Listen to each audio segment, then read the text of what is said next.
إن الحمد لله نحمده ونستعينه ونستغفره ونعوذ بالله من شرور أنفسنا ومن سيئات أعمالنا من يهده الله فلا مضل له ومن يضلله فلا هادي له وأشهد أن لا إله إلا الله وأشهد أن محمدا عبده ورسوله اللهم صل على محمد وعلى آل محمد كما صليت على إبراهيم وعلى آل إبراهيم إنك حميد مجيد اللهم بارك على محمد وعلى آل محمد كما باركت على إبراهيم وعلى آل إبراهيم إنك حميد مجيد۔ ہمارا یہ کورس سیرت النبی کے حوالے سے چل رہا ہے۔ آج آپ کے سامنے سیرت النبی صلی اللہ علیہ وسلم کے ابتدائی پہلو، تبلیغ کا جو ابتدائی پہلو ہے وہ آپ کے سامنے ذکر کروں گا۔ پہلی وحی کے بعد آپ صلی اللہ علیہ وسلم نے تبلیغ کا سلسلہ شروع کر دیا، اور خفیہ تبلیغ، اعلانیہ تبلیغ نہیں تھی۔ اللہ کا پیغام اور اللہ کی دعوت آپ صلی اللہ علیہ وسلم نے خفیہ طور پر پہنچانا شروع کر دی۔ تو سب سے پہلے آپ صلی اللہ علیہ وسلم کی پہلی زوجہ حضرت خدیجہ رضی اللہ تعالی عنہا نے اسلام قبول کر لیا، اور مردوں میں سے حضرت ابو بکر صدیق رضی اللہ تعالی عنہ نے اسلام قبول کیا۔ حضرت ابو بکر صدیق بہت بڑے مالدار انسان تھے اور تاجر انسان تھے، اور بہت بڑے فیاض اور سخی انسان تھے۔ آپ صلی اللہ علیہ وسلم اکثر طور پر حضرت ابو بکر صدیق رضی اللہ تعالی عنہ کے ساتھ تجارت اور کاروبار بھی کرتے تھے۔ تو مردوں میں سے حضرت ابو بکر صدیق نے اسلام قبول کیا، اور بچوں میں سے حضرت علی المرتضی رضی اللہ تعالی عنہ نے اسلام قبول کیا، اور غلاموں میں سے حضرت زید نے اسلام قبول کیا۔ یہ ابتدائی طور پر مسلمان ہونے والے لوگ تھے، ابتدا میں جنہوں نے آپ صلی اللہ علیہ وسلم کا ساتھ دیا۔ آپ صلی اللہ علیہ وسلم نے تبلیغ کا یہ سلسلہ جاری رکھا۔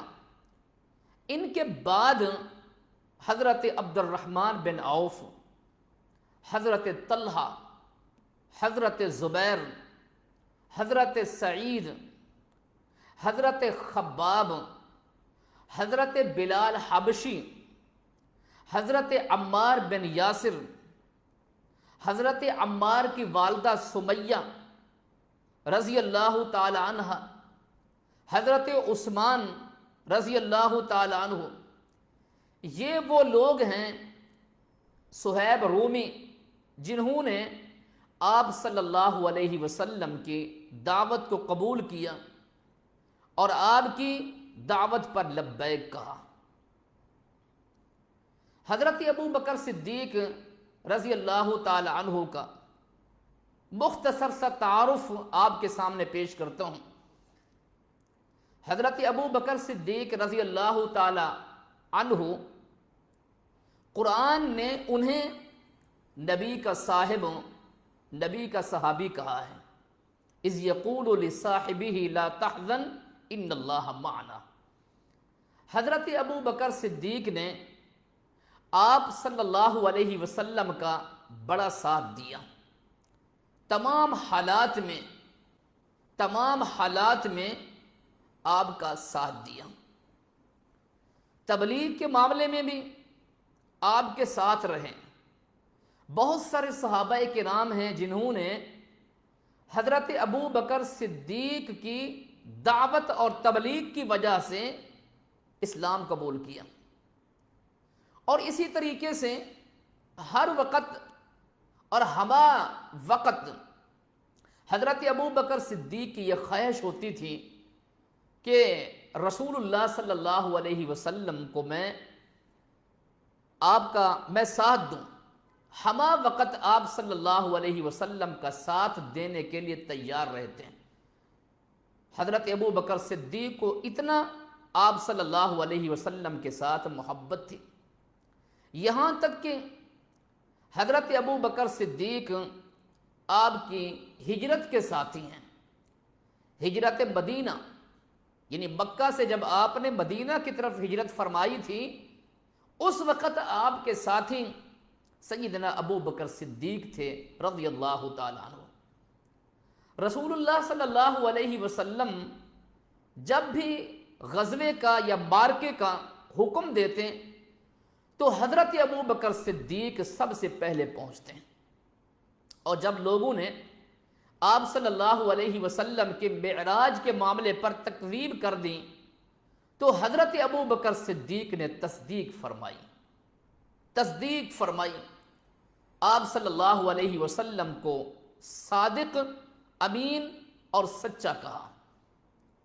رسول اللہ صلی اللہ علیہ وسلم نے فرمایا کہ میں نے سب کے احسانات کا بدلہ چکا دیا ہے، اگر میں نے کسی کے احسان کا بدلہ نہیں چکا سکا تو وہ میرے ساتھی ابو بکر صدیق ہیں، اور قیامت کے دن میرا رب ان کے احسانات کا بدلہ چکائے گا۔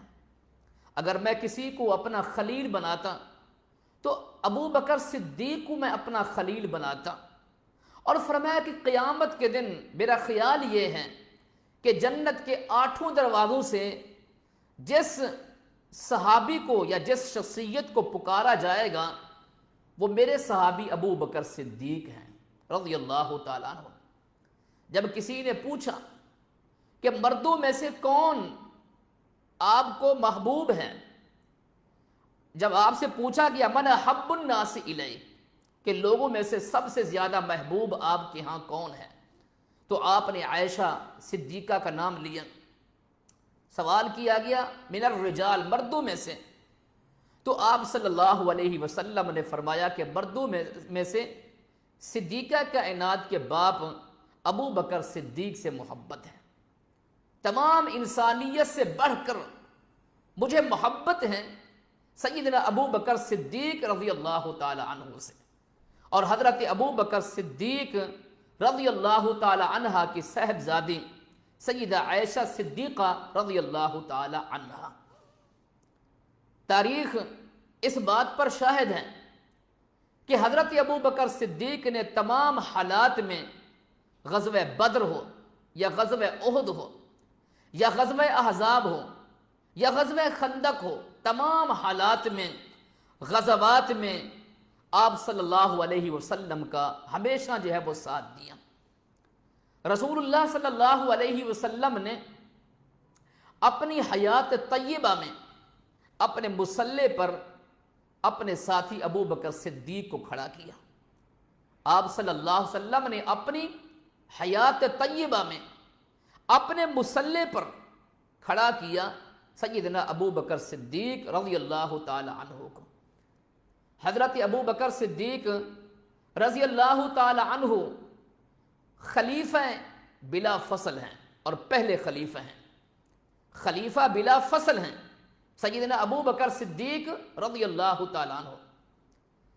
جب رسول اللہ صلی اللہ علیہ وسلم کے بعد تمام صحابہ کرام نے اتفاق کیا، تمام صحابہ کرام نے حضرت ابو بکر صدیق رضی اللہ تعالیٰ عنہ کے ہاتھ پر جو ہے وہ بیعت کی۔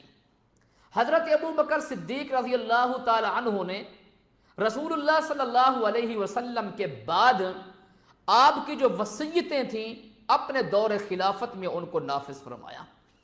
حضرت ابو بکر صدیق رضی اللہ تعالی عنہ نے مرتدین کے خلاف اعلان جہاد کیا اور مدعین نبوت کے خلاف اعلان جہاد کیا، اور کئی ایک جو ہے تاریخ کے اندر یہ ساری باتیں موجود ہیں۔ رسول اللہ صلی اللہ علیہ وسلم کی کئی ایک وصیتیں تھیں، ان کے اوپر حضرت ابو بکر صدیق رضی اللہ تعالی عنہ نے عمل کیا۔ تو حضرت ابو بکر صدیق وہ صحابی ہیں جنہوں نے سب سے پہلے آپ کی دعوت پہ لبیک کہا۔ حضرت ابو بکر صدیق کے بعد حضرت خدیجہ رضی اللہ تعالی عنہ، یہ آپ صلی اللہ علیہ وسلم کی پہلی زوجہ ہیں، امہات المؤمنین ہیں۔ آپ صلی اللہ علیہ وسلم کی ساری اولاد حضرت خدیجہ سے ہے، سوائے ابراہیم کے کہ وہ ماریہ قبطیہ سے تھے، وہ باقی ساری اولاد حضرت خدیجہ سے ہیں۔ حضرت خدیجہ رضی اللہ تعالی عنہ نے رسول اللہ صلی اللہ علیہ وسلم کا بڑا ساتھ دیا، تبلیغ کے معاملے میں اور جو ہے وہ دعوت کے معاملے میں، اور مالی اعتبار سے بھی بڑا ساتھ دیا۔ ہر اعتبار سے حضرت خدیجہ رضی اللہ تعالی عنہ نے آپ صلی اللہ علیہ وسلم کا بڑا ساتھ دیا، اور ان کے احسانات کو رسول اللہ صلی اللہ علیہ وسلم ان کی وفات کے بعد یاد کرتے تھے اور ان کا تذکرہ کرتے تھے۔ سیدہ عائشہ صدیقہ رضی اللہ تعالی عنہا نے فرمایا کہ یا رسول اللہ صلی اللہ علیہ وسلم، آپ اپنی پہلی زوجہ حضرت خدیجہ کو بہت زیادہ یاد کرتے ہیں، کیا وجہ ہے؟ رسول اللہ صلی اللہ علیہ وسلم نے فرمایا کہ میری پہلی زوجہ حضرت خدیجہ کے میرے اوپر بڑے احسانات ہیں، میرے اوپر بڑے احسانات ہیں۔ بسا اوقات آپ صلی اللہ علیہ وسلم جو ہے وہ ہدایہ، تحفے، تحائف حضرت خدیجہ کی سہیلیوں کے پاس جو ہے وہ بھیجتے تھے۔ اسی طریقے سے زید بن حارثہ، یہ غلام تھے، رسول اللہ صلی اللہ علیہ وسلم نے ان کو آزاد کر دیا، اور آپ صلی اللہ علیہ وسلم نے زید کو اپنا متبنہ عربی میں کہتے ہیں یعنی منہ بولا بیٹا، حقیقی یہ بیٹے نہیں تھے، لیکن آپ صلی اللہ علیہ وسلم کو چونکہ ان کے ساتھ بڑی محبت تھی، آپ نے ان کو اپنے ہاں بیٹے کا درجہ دیا، حضرت زید کو، اور پھر حضرت زید کے بیٹے اسامہ، ان کو بھی آپ صلی اللہ علیہ وسلم نے بڑی محبت دی، بڑی شفقت دی اور بیٹے کا درجہ دیا۔ حضرت زید بن حارثہ کے بعد حضرت عمار، یہ عمار جو ہے وہ عمار کے والد حضرت یاسر، یہ یمنی تھے، یمن سے آئے تھے اور یہاں مکہ میں اسلام قبول کیا، اور ان کی زوجہ حضرت سمیہ نے بھی اسلام قبول کیا، اور ان کے بیٹے حضرت عمار نے بھی بڑا ساتھ دیا، انہوں نے بھی اسلام جو ہے وہ قبول کیا۔ ابو جہل نے ان کو بڑی تکلیفیں پہنچے، بڑی اذیتیں اور بڑی صعوبتیں انہیں برداشت کرنی پڑی اسلام کی خاطر، لیکن انہوں نے اپنا سب کچھ قربان کر دیا، یہاں تک کہ اپنا نفس بھی، اپنی جان بھی قربان کر دی اسلام کی خاطر اور دین کی خاطر۔ ابو جہل نے بڑی بے دردی کے ساتھ انہیں شہید کر دیا۔ حضرت سمیہ کو حضرت یاسر اور حضرت یاسر کے بیٹے حضرت عمار رضی اللہ تعالی عنہ، ان کے بعد حضرت بلال، یہ غلام تھے، حبشی نسل تھے، حبشی تھے، حبش سے آئے تھے، اور یہ غلام تھے۔ حضرت بلال رضی اللہ تعالی عنہ کو اسلام کی خاطر، لا الہ الا اللہ کی خاطر، توحید کی خاطر بڑی تکلیفیں برداشت کرنی پڑی۔ تاریخ میں یہ باتیں موجود ہیں کہ حضرت بلال رضی اللہ تعالی عنہ کو تپتی دھوپ کے اوپر انہیں لٹا دیا جاتا، انگاروں کے اوپر انہیں لٹا دیا جاتا، اور لوگ جو ہے ان کے چھاتی پر جو ہے وہ پاؤں دے کے کھڑے ہو جاتے، اتنا تکلیفیں جو ہے وہ پہنچاتے حضرت بلال رضی اللہ تعالیٰ عنہ کو، لیکن پھر بھی ان کی زبان پر ایک ہی لفظ ہوتا، احد احد، اللہ احد، کہ اللہ ایک ہے، اللہ ایک ہے۔ حضرت بلال رضی اللہ تعالیٰ عنہ نے بڑا ساتھ دیا۔ تاریخ اسلام اور امت مسلمہ انہیں مؤذن رسول صلی اللہ علیہ وسلم کے نام سے یاد کرتی ہے۔ حضرت بلال رسول اللہ صلی اللہ علیہ وسلم کے یہ مؤذن تھے، اذان دیتے تھے۔ حضرت بلال کو آپ صلی اللہ علیہ وسلم کے ساتھ بڑی محبت تھی، اور خود رسول اللہ صلی اللہ علیہ وسلم کو حضرت بلال کے ساتھ بڑی محبت تھی۔ حضرت خباب بن ارت یہ بھی غلام تھے، ان پر بھی بہت ظلم و ستم جو ہے وہ کیے گئے، ظلم و ستم کے پہاڑ ڈھائے گئے حضرت خباب بن ارت رضی اللہ تعالی عنہ کے اوپر۔ تو یہ، اور اسی طریقے سے صہیب رومی، یہ روم کے باشندے تھے، عرب کے اندر، عرب میں آ کر یہ آباد ہوئے۔ حضرت صہیب یہ غلام کی حیثیت پر تھے، ان کو بھی بڑی جو ہے وہ تکلیفیں پہنچائی گئیں اسلام کی خاطر۔ تو یہ حضرت عبد الرحمن بن عوف مکہ کے بہت بڑے جو ہے وہ تاجر تھے۔ جب دین کو، دعوت کو، لا الہ الا اللہ کو، توحید کو قبول کیا تو لوگوں نے حضرت عبد الرحمن بن عوف کو بڑی تکلیفیں پہنچائیں۔ حضرت عبد الرحمن بن عوف، سعید، حضرت طلحہ، زبیر اور بلال، خباب بن ارت، صہیب رومی، یہ وہ صحابہ کرام ہیں جنہیں اسلام کے پہلے دور کے اندر جنہوں نے اسلام قبول کیا، اور اسلام کی خاطر انہیں بہت تکلیفیں سہنی پڑیں۔ یہاں تک کہ قرآن کریم نے ان کے متعلق فرمایا ان الذین قالوا ربنا اللہ ثم استقاموا تتنزل علیہم الملائکۃ الا تخافوا ولا تحزنوا وابشروا بالجنۃ التي کنتم توعدون۔ ایسے لوگ جو استقامت کا راستہ اختیار کرتے ہیں، ان کے لیے کوئی خوف نہیں، کوئی خطرہ نہیں، کوئی غم نہیں، ان کے لیے خوشیاں خوشیاں ہیں، ان کے لیے راحتیں ہی راحتیں ہیں، اور ان کے لیے آرام اور سکون ہے ان کے لیے۔ اللہ اکبر۔ آپ صلی اللہ علیہ وسلم کی یہ ابتدائی تبلیغ تھی۔ 3 برس تک آپ صلی اللہ علیہ وسلم خفیہ تبلیغ کرتے رہے۔ 3 سال کے بعد اللہ تبارک و تعالی نے آپ کو حکم دیا فاصدع بما تؤمر، اور دوسری آیت کریمہ نازل ہوئی جیسا کہ صحیح البخاری میں ہے وَأَنذِرْ عَشِيرَتَكَ الْأَقْرَبِينَ، کہ اپنے خاندان کو ڈرائیے، اپنے قریبی رشتہ داروں کو ڈرائیے، اور کھل کر تبلیغ کیجئے، اعلانیہ طور پر تبلیغ کیجئے۔ آپ صلی اللہ علیہ وسلم اللہ تبارک و تعالیٰ کے اس حکم کی تعمیل اور تکمیل کرتے ہوئے کوہ صفا پر چڑھ گئے، اور کوہ صفا پر کھڑے ہو کر آپ صلی اللہ علیہ وسلم نے یا بنی قریش، یا بنی عبد مناف، یا صفیہ، یا فاطمہ کی ندائیں اور صدائیں لگائیں، اور تمام قریشی اور تمام ہاشمی سب کے سب جو ہے آپ کے قریبی جو ہے وہ اس پہاڑی کے ارد گرد جو ہے وہ جمع ہو گئے۔ آپ صلی اللہ علیہ وسلم نے ان سے پوچھا کہ آپ لوگوں نے مجھے کس طرح پایا ہے؟ تو سب نے کہا ہم نے آپ کو سچا اور امین پایا ہے، ہم نے آپ کو سچا اور امین پایا ہے۔ آپ صلی اللہ علیہ وسلم نے فرمایا کہ اگر میں تم سے یہ کہوں کہ اس صفا پہاڑی کے پیچھے سے ایک لشکر تمہارے اوپر حملہ آور ہونا چاہتا ہے، کیا تم میری اس بات کی تصدیق کرو گے؟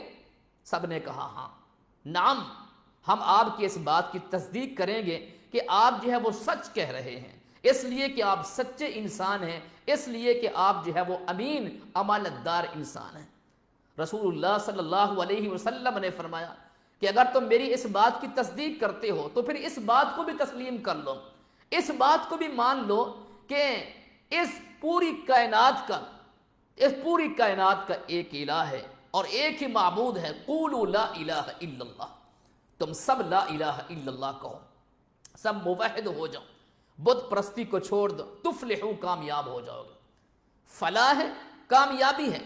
اور دوسری بات تملک العرب والعجم، عرب کے بادشاہ بن جاؤ گے اور عجم کے بادشاہ، یعنی پوری دنیا کے، پوری انسانیت پر تم حکمرانی کرو گے۔ شرط یہ ہے کہ لا الہ الا اللہ کہو، قولوا لا الہ الا اللہ۔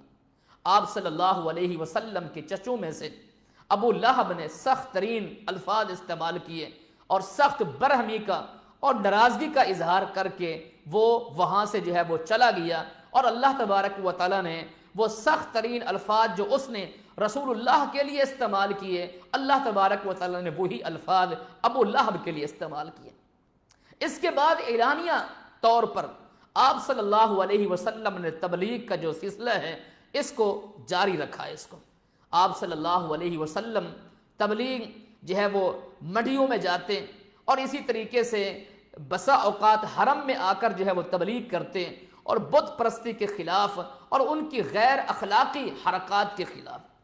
قریش آپ صلی اللہ علیہ وسلم کے سب سے بڑے دشمن تھے۔ اس کی وجوہات کیا ہیں، اس کے اسباب کیا ہیں؟ بنی قریش آپ صلی اللہ علیہ وسلم کے سب سے بڑے مخالف اور سب سے بڑے دشمن کیوں تھے؟ اس کی وجوہات کیا تھی، اسباب کیا تھے؟ سب سے پہلا سبب اور سب سے پہلی بات یہ تھی کہ قریش بت پرست قوم تھی، اور خاص طور پر مکہ میں بت پرستی صدیوں سے بہت زیادہ جو ہے وہ پھیل چکی تھی۔ خود خانہ کعبہ میں 360 بت رکھے ہوئے تھے۔ آپ صلی اللہ علیہ وسلم کی جو دعوت تھی وہ اس بت پرستی کے خلاف تھی کہ یہ بت پرستی شرک ہے، یہ شرک اکبر ہے، یہ بہت بڑا ظلم ہے۔ آپ صلی اللہ علیہ وسلم کی جو دعوت تھی وہ بت پرستی کے خلاف تھی، لہذا بنی قریش آپ کے مخالف ہو گئے۔ اور دوسری وجہ کہ قریش کے اندر جہاں یہ بت پرستی تھی وہاں یہ بات بھی موجود تھی کہ وہ غیر اخلاقی حرکات کے اندر جو ہے ملوث تھے، غیر اخلاقی حرکات میں وہ داخل ہو چکے تھے۔ رسول اللہ صلی اللہ علیہ وسلم کی جو دعوت تھی وہ اس کے بھی کیا تھی، خلاف تھی کہ غیر اخلاقی جو حرکات ہیں ان کو چھوڑ دیجئے۔ تو آپ صلی اللہ علیہ وسلم کے وہ دشمن ہو گئے۔ اور تیسری وجہ کہ قریش کے ہاں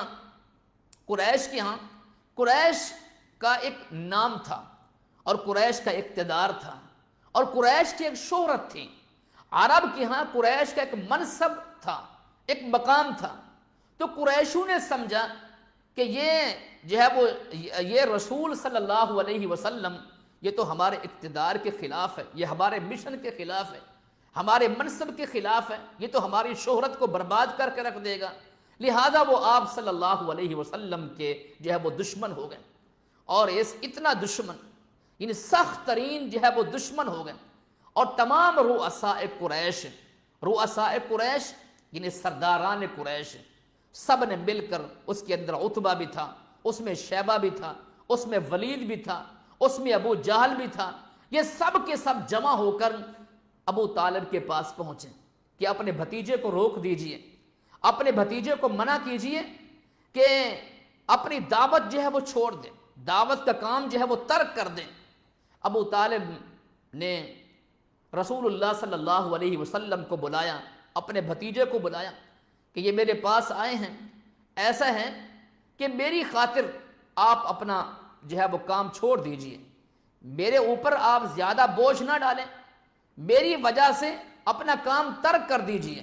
رسول اللہ صلی اللہ علیہ وسلم کو چونکہ حکم تھا فَاصْدَعْ بِمَا تُؤْمَرُ، ڈٹ جائیے، فَاصْدَعْ بِمَا تُؤْمَرُ۔ آپ صلی اللہ علیہ وسلم نے فرمایا چچا جان، اگر یہ لوگ میرے ایک ہاتھ پر سورج اور دوسرے ہاتھ پر چاند رکھ دیں، سورج اور چاند کو میرے سامنے لے کر آئیں، تب بھی میں ان کی بات کو نہیں مانوں گا اور میں اپنا کام جو ہے وہ ترک نہیں کروں گا، میں اپنا کام نہیں چھوڑوں گا۔ ابو طالب نے کہا بھتیجے جاؤ، اس کام کو جو ہے وہ جاری رکھو۔ چنانچہ آپ صلی اللہ علیہ وسلم نے پھر سے تبلیغ کا جو ہے وہ سلسلہ شروع کر دیا۔ اور پھر قریش نے آپ صلی اللہ علیہ وسلم کو کہا کہ اگر آپ کو بادشاہت چاہتی ہے، اقتدار چاہیے آپ کو، تو ہم آپ کو اقتدار دینے کے لیے تیار ہیں۔ اگر آپ کو حسین ترین لڑکی چاہیے تو وہ بھی ہم آپ کو دینے کے لیے تیار ہیں۔ اگر آپ کوئی جو ہے وہ دنیا چاہیے تو ہم آپ کو دنیا دینے کے لیے تیار ہیں، لیکن اپنے کام کو آپ ترک کر دیں۔ رسول اللہ صلی اللہ علیہ وسلم نے فرمایا کہ فَاصْدَعْ بِمَا تُؤْمَرُ، ان ساری باتوں کو چھوڑ دیا اور آپ صلی اللہ علیہ وسلم نے دعوت کا، تبلیغ کا جو سلسلہ تھا اس کو آپ نے جو ہے وہ جاری رکھا اور تبلیغ کرتے رہے، اعلانیہ طور پر تبلیغ، کھلم کھلا تبلیغ، سب کے سامنے اللہ کا پیغام پہنچایا۔ آج یہاں تک کافی ہے، اس کے بعد مزید جو گفتگو ہے انشاءاللہ پھر وہ نیکسٹ جو ہے وہ سیشن میں کریں گے۔ اللہ تبارک و تعالیٰ سے دعا ہے جو کچھ میں نے بیان کیا اللہ تعالیٰ اس پر عمل کرنے کی توفیق عطا فرمائے، قرآن و حدیث کی فہم عطا فرمائے۔ اقول قولی ھذا استغفر اللہ لی ولکم ولسائر المسلمین۔